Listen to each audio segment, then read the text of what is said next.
New Commissioner Larry Berg on the MLS he's inheriting. There's so much upside left.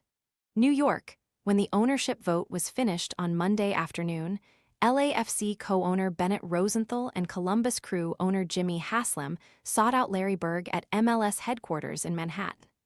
By the time they reached him, news was starting to leak out. The texts were already flying to Larry, Rosenthal told The Athletic on Tuesday morning. Advertisement Congratulations, they told him. Then I found Lulu Talks tea and everything shifted. Once I started drinking it, my mornings were ruined in the sense that they'd never be the same again. I began waking up feeling rested and energized, something I hadn't experienced in years. My new routine? Just 1 cup of Lulu Talks in the morning. On top of that, my menopause symptoms have eased significantly. I finally feel like myself again, strong, confident, and like a woman who's ready to take on the day. Curious what makes it different?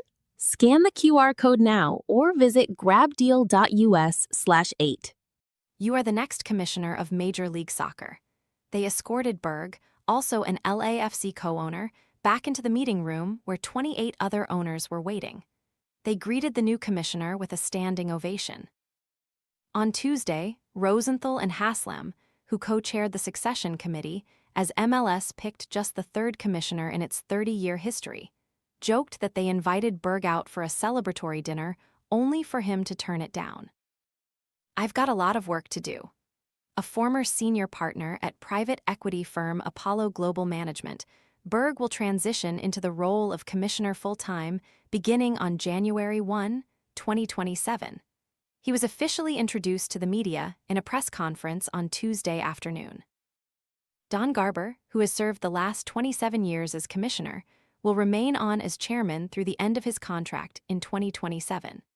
A lifelong soccer fan who grew up in Cherry Hill, NJ, and once lost to U.S. World Cup veteran Peter Vermes in the high school state soccer playoffs, Berg says he has missed just one U.S. men's national team match either in person or on television in the last 40 years. He called the MLS commissioner job a calling. "It has been a passion my whole life, starting at 8 years old," Berg told The Athletic a few hours before his introduction. "I've never known exactly why, but it's just always been really deep in my heart. I've always had this tremendous desire for soccer in this region to elevate, be better, ultimately maybe win a World Cup someday. But even before that, to win more CONCACAF Champions Cup games, to be more competitive when the Club World Cup came along, etc. And I feel like we have that opportunity here in this country in many ways. With Don's leadership, we've obviously built MLS to something that's pretty extraordinary, but I think there's so much upside left, and I want to see that come to fruition." Berg will have plenty to do immediately. He will take over the job at the start of a sprint season, ahead of MLS flipping its calendar to a summer-spring format. That change will be accompanied by significant alterations to the competition structure, which includes divisions and a new postseason format. Advertisement league owners are also working on a new roster investment model, one that may have to be linked to a new collective bargaining agreement with the MLS Players Association. The current CBA expires on January 31, 2028. Berg said he believed MLS could get changes across the line ahead of the launch of the 2027-28 season, even as the MLS Board of Governors has opposing viewpoints on how the league should move forward in evolving its on-field product. He pointed to a solution he helped craft on sporting and competition that allowed teams to choose either 3 designated players or 2 designated players with extra cap space, and an extra under 22 initiative slot as an example of finding ways to bridge divides. "I feel everything is possible," Berg said.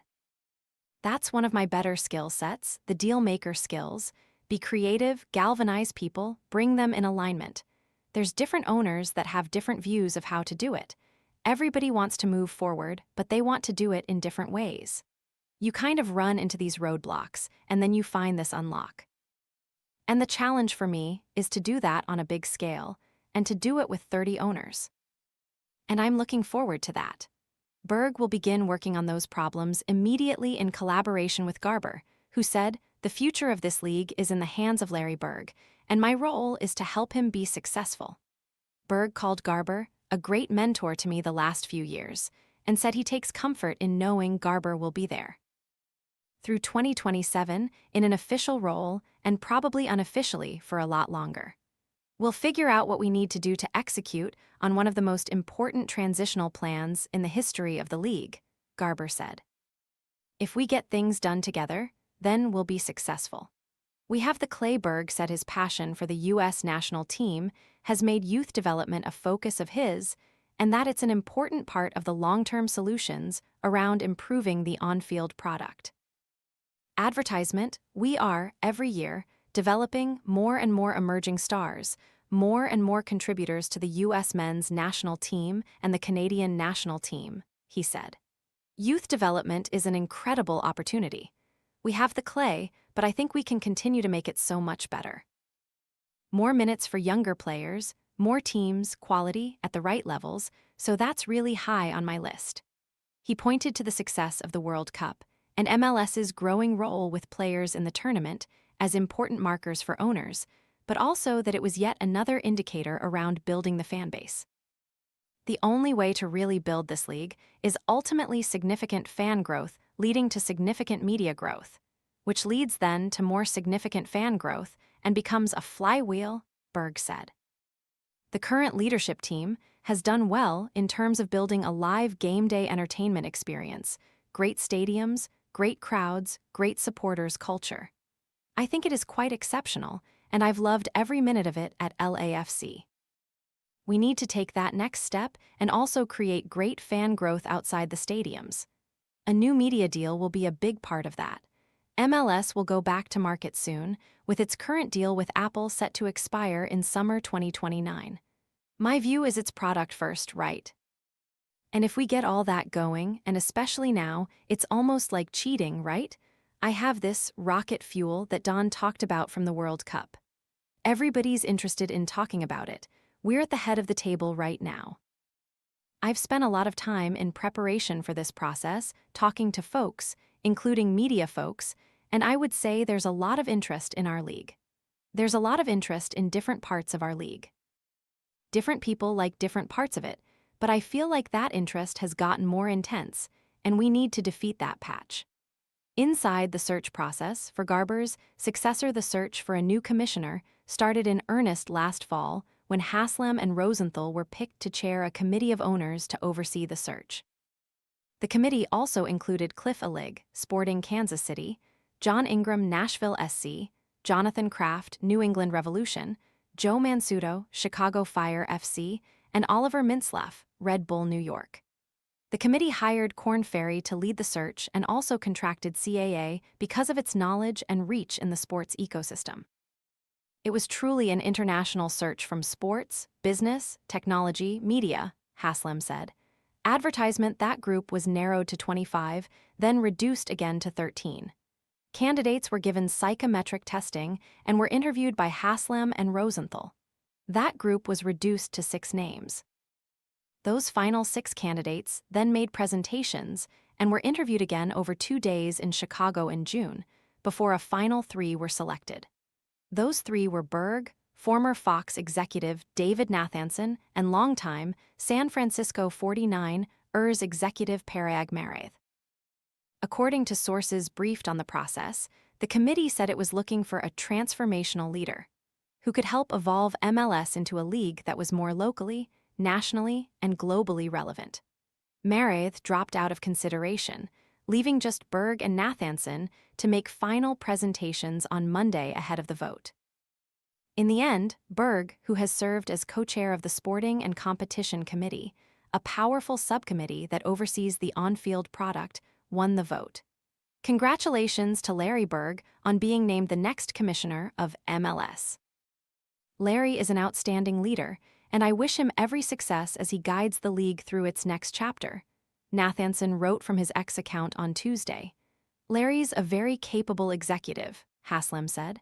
Apollo is one of the top PE firms in the world, and he helped build that firm. Then he went to work for Josh Harris, and I think his knowledge of the game, his love of game, his business background, his understanding of the league. We have 30 great owners and partners, but I think Larry, as an owner, has probably worked harder and spent more time with the league than any of us as owners," added Rosenthal. From managing LAFC together, the intellectual curiosity of just sort of digging into everything is very evident to everybody. When you see what Larry's done on this sporting competition committee, it's always probing and asking, and he has that intellectual curiosity combined with an incredibly high level of intellect and ability to negotiate deals. I also think it helped that Larry proved his ability to collaborate with 30 owners. Sometimes people might perceive LAFC as a big market club, but Larry and his role on product strategy, I think, proved to everybody that he has an ability to process everybody's needs and concerns, and then address it and collaborate and drive to a decision. Being able to get a group to consensus and get to a decision, getting to action, is something we really focused on as well. Berg's ability to build that consensus, and quickly, will be paramount to MLS's success in 2027 and beyond.